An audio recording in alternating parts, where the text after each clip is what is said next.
Hi, welcome to the news. I'm Amata Balachandra. Let's get straight to it. COVID cases across the country are continuing to rise, and several states have now announced restrictions as well. To give you an update, India's Omicron tally has now reached 1,892. Total COVID cases in the country, and this is daily COVID cases, is at 37,379 new COVID cases and 124 deaths reported in the last 24 hours.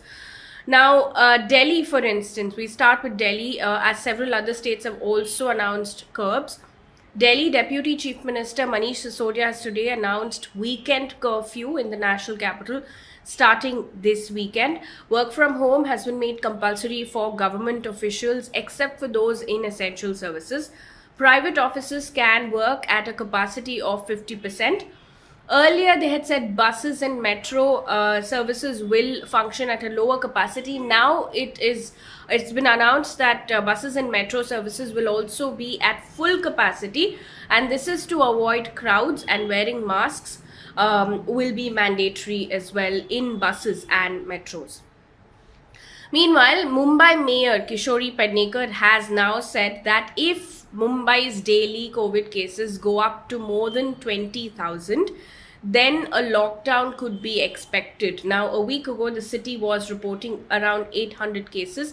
As of today, it's crossed the 10,000 mark at 10,860 new COVID cases. In the meantime, according to the Times of India, Mumbai's hospitalization has increased by 15% in the last 4 days. In the meantime, taking a look at Bengaluru in Karnataka, for instance, has reported 2,479 new COVID cases in the last 24 hours with a positivity rate of 2.59%. Out of these, 2,053 cases have been reported from Bengaluru alone. Karnataka Health Minister Dr. K. Sudhakar has said that the cases are doubling every 2 or 3 days.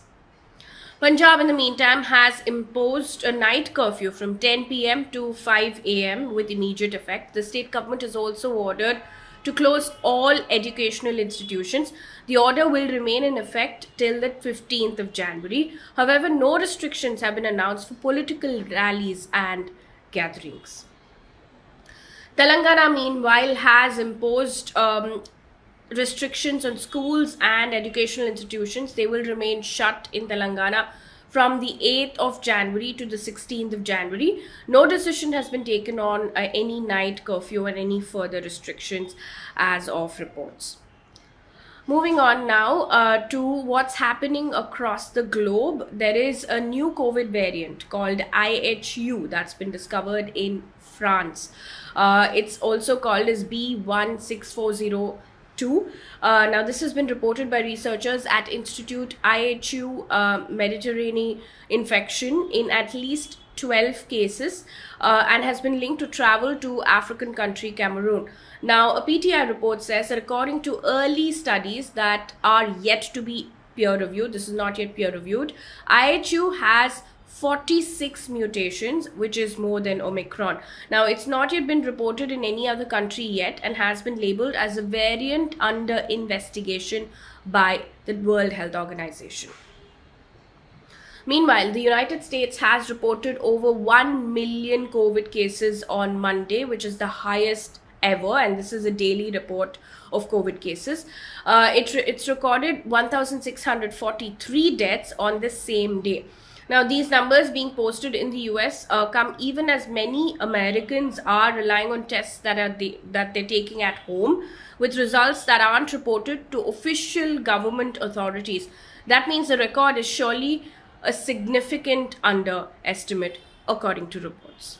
Now, the US Food and Drug Administration has approved booster shots for the Pfizer BioNTech COVID vaccine for children aged 12 to 15. Now, the agency also authorized a third shot for children aged 5 to 11 who are immunocompromised. Now, the FDA has reduced the interval for a booster dose eligibility to 5 months from 6 months. Also in the news now, Mumbai police have arrested the 21-year-old engineering student Vishal Kumar in the Bulli Bai app case, who was detained in Bengaluru yesterday.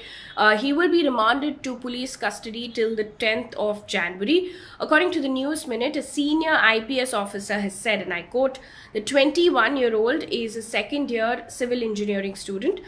He used his Twitter handle to share derogatory content from the Bulli Bai app.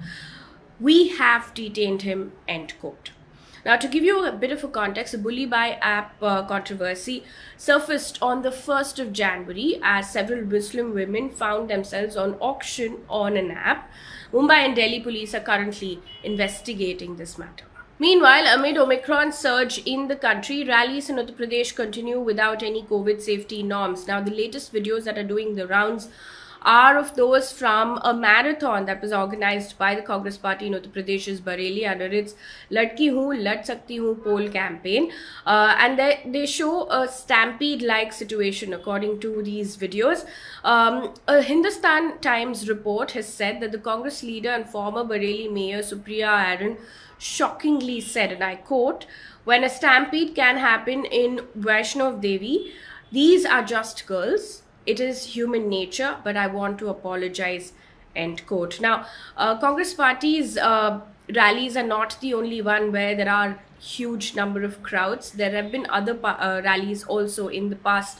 NDTV, for instance, reported that visuals from SP leader Akhilesh Yadav's rally at Unnao and Union Home Minister Amit Shah's roadshow in Hardoi last week showed how people are seen paying scant attention to COVID safety rules. There's huge crowds in a situation that's causing more concern, especially with rising cases of Omicron and COVID in general in the country. Let's now take a look at business news. Apple on Monday became the world's first company to briefly hit $3 trillion in market capitalization, exactly 45 years after the company was formed. Now, Apple was incorporated on January 3rd, 1977 by Steve Jobs and Steve Wozniak. Now, Apple had hit the $2 trillion mark in August 2020. And now on to news coming in from across the world, starting off with what 5 world powers have pledged, and these are US, Russia, China, the UK and France. They've agreed that, and I quote, a nuclear war cannot be won and must never be fought, end quote. Now, it is a rare joint pledge to reduce the risk of escalating conflicts. These countries are also the permanent members of the UN Security Council. Now, this comes amid tensions between Russia, China and the Western countries. Meanwhile, an update on what's happening in Sudan. Sudanese security forces fired tear gas at anti-coup protesters in Khartoum, chanting slogans against the military, and this is a report by the Al Jazeera. This comes after Sudan's PM had resigned. The protesters shouted, and I quote, no to military rule, end quote, and called for the disbandment of Sudan's ruling council headed by General Abdel Fattah al-Burhan, who led an October 25th coup that derailed a transition to civilian rule. Also in the news, Israel on Tuesday lifted restrictions barring same-sex couples and single men from becoming parents through surrogacy within the country, upholding a Supreme Court ruling to end the ban. Now, at a press conference, the health minister said, and I quote, it is a historic day for the LGBTQIA plus struggle in Israel, end quote. In fact, Israel's LGBTQIA plus community had demanded for years to be allowed to pursue surrogacy. And one piece of positive news before we end this bulletin, Dr. Alka Mittal has become the first woman to lead Oil and Natural Gas Cooperation, also called as ONGC, as its chairman and MD. She had joined ONGC as a graduate trainee in 1985.